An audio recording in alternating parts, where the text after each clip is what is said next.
Hello Sewmates, I just graduated and in today's video I will be showing you how I made this outfit. In case you were wondering, this is not a dress, this is a top and a skirt, and today we would focus on the cutting and sewing of this skirt. It is a very simple skirt to make, so let's take note of the measurement. You need the length of your skirt, your waist measurement, your hip line measurement, your hips measurement, and your nipple to nipple measurement. Don't worry, I would explain to you why we need these things. In this paper right here, you would notice that there are some measurements that are in red. That is me dividing those measurements. So let's take it one after the other. For the length of the skirt, I changed my mind from making it 22 inches to making it 21. For the waist measurement is 30 inches divided by 4 would give me 7.5. Now for the hip line measurement, let's take note of something.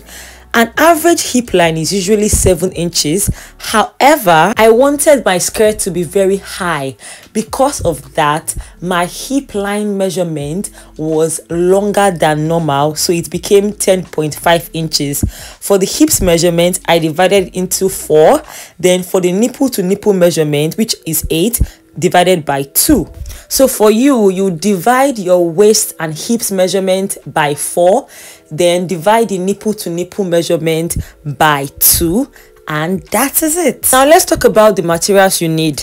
I made use of 2.5 yards of Ishiago fabric. You don't have to use Ishiago. You can use any fabric. You can use Ankara. It just depends on you. Now, the number of yards you use will depend on how full you want the ruffles to be, and also based on your body size. So you could use as little as 2 yards of fabric if you are slimmer in stature and you don't want it to be full at all.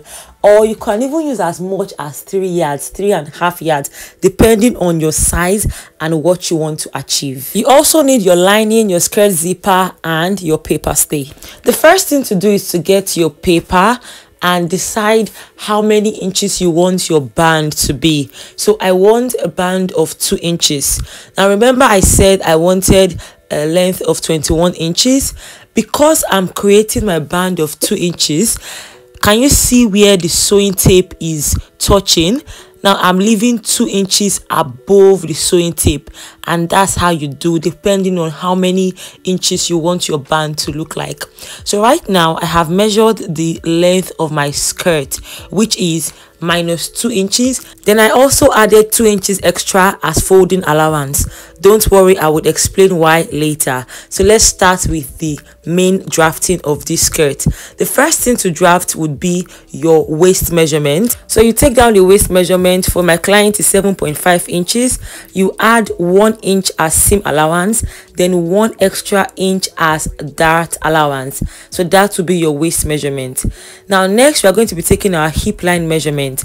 Now remember, when taking the hip line measurement, don't forget the 2 inches for dart. Now once we've taken that, which is our 10.5, we've marked that line as our hip line. Now on that hip line, we'll take our hips measurement. Once we take the hips measurement, we would add 1 inch as our seam allowance. We are not going to be adding any dart allowance for the hips because there is no dart around the hips. So now we are going to be joining our waist measurement to our hips measurement. For the hemline, which is the edge of our skirt, you can just take your actual hips measurement without any seam allowance, and that would be your measurement. For some people, they could even use their waist measurement. It just depends on how tight you want that part of your skirt to be. So now we're going to be joining the hips measurement to the hem measurement. So then, why?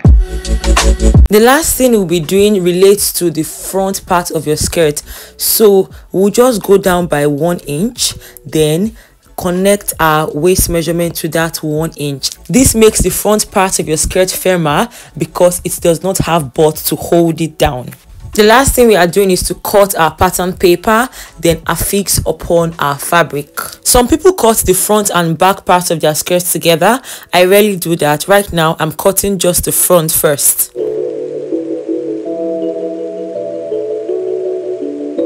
Take note of what I'm doing here.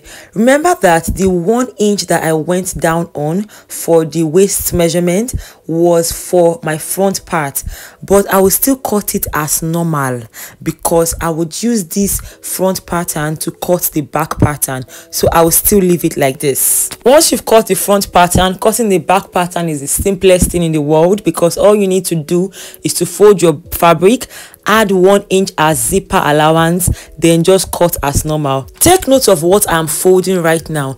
If you can remember, when I was drafting the skirt pattern, I put 2 inches extra at the hemline.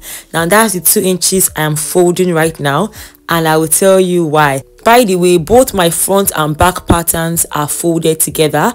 Right now I am opening the skirt zipper part of my back pattern. Now that we are done with the back part, we would bring back our pattern paper, place on the front part, then cut off that 1 inch that we went down on. Now it's time for us to cut our lining. I'm making use of this Adaz lining. I think that's what it's called. Something very important to note about the cutting of the lining is that the lining was cut with the exact length of the pattern paper. Don't forget, when I was cutting the main fabric, I added 2 extra inches at the hemline. Now for this lining, I'm not adding any extra inches. I am cutting it exactly as I've cut the pattern paper. So when you place your lining on top of your fabric, you would notice that the lining is shorter than your fabric because I did not add 2 extra inches to the hemline of the lining. But don't worry, that is not a problem. You will see that this is the best way for having a very neat finishing of your skirts. We would start sewing right now. Look at how I've placed my lining on top of my fabric. I placed the lining on top of the hemline, not the waist part. Right now for the sewing, we are going to sew the hemline. Don't worry, you would understand, it's very easy.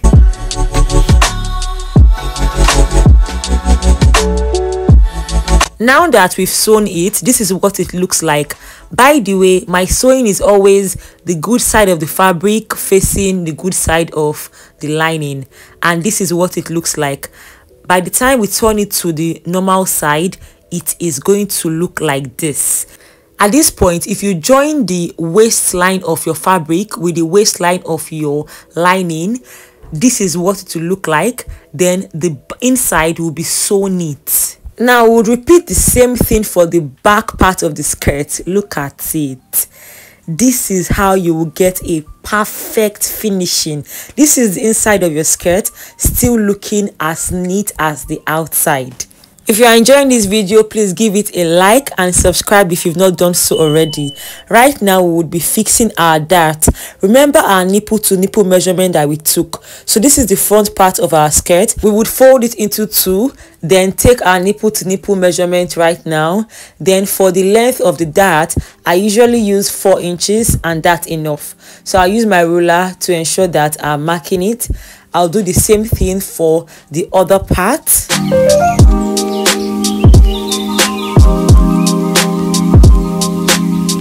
The back dart is very similar. The only difference is that you take note of the 1 inch for the zipper allowance before marking out your nipple to nipple measurement and the length of your dart, which is still 4 inches.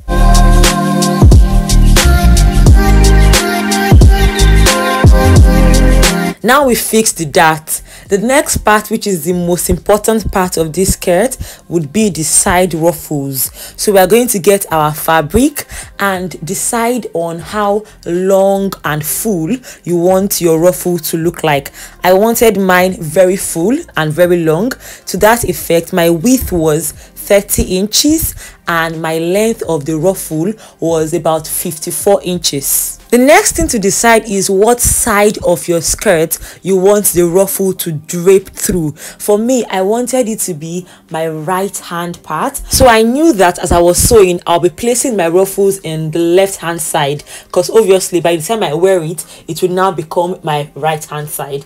If you know your left and right very well, you will totally understand what I'm saying. No shades, of course. So right now I'm trying to fold how I want my ruffles to look like.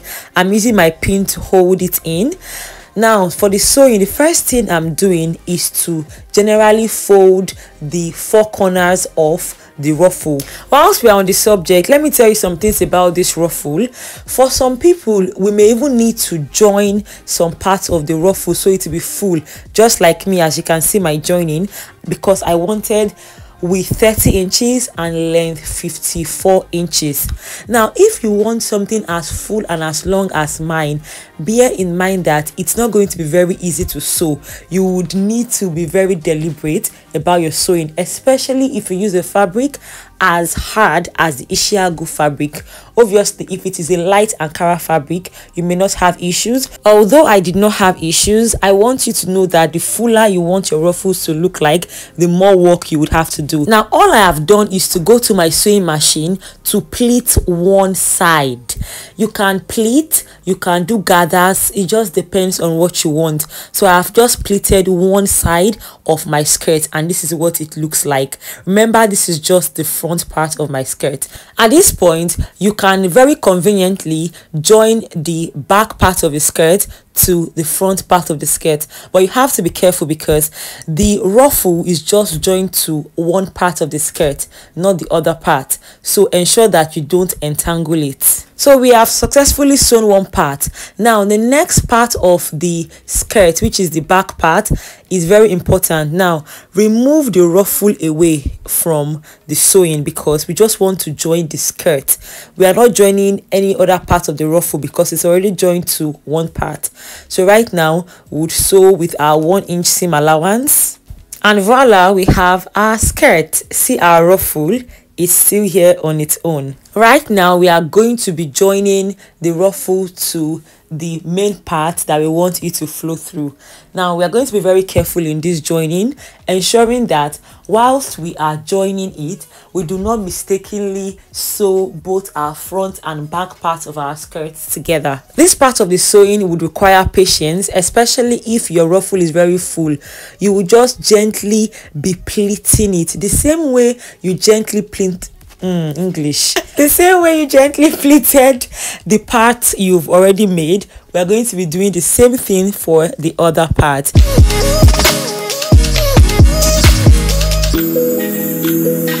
Believe it or not, we are almost done with the sewing of this skirt. The next thing to do now is to cut out the band of the skirt. Remember, in the cutting I removed 2 inches for the band. Now that's what we are going to be doing now. The length of the band is exactly the full length of my waist, which is what I still measured again just to be accurate.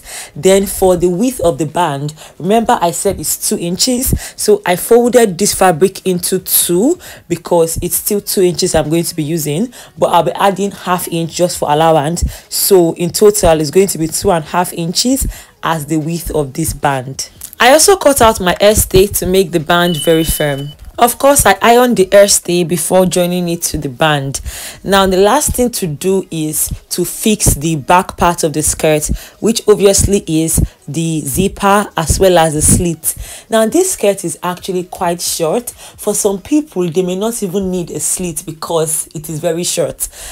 I used a slit, but I used a slit of like 3 inches, which was almost non-existent. Before I affixed the zipper, I took out the measurements of both the slit and the remaining part of the skirt, which is what I used to just sew. If your skirt is not as short as mine, you can use hemming gum, but I did not use it because it was absolutely unnecessary. All I did was to mark out my zip part, then sew the remaining part, then affix my zipper, and that's it. By the way, if you want me to teach on how to sew a zipper, both the normal way and the invisible way, just let me know and I'll be sure to create that content for you. So my loves, this successfully concludes today's video, and also I want to render an apology for how long it has taken me to release another sewing tutorial. I have been in school, but thankfully I am totally done. This was for my graduation. Good news, I graduated with a distinction and I was so happy about it. Now that I'm done with my studies, expect to see sewing tutorials every week. If this is something you would like, then I want you to be subscribed, and if there are any questions you have from this video, let me know in the comment section, and I'm going to see you in my next one. Bye. Chiquito llegó, fine baby with the cash. Adamma name of ma, beautiful and successful. Now she dey make her own pay. Chiquito my wedding day.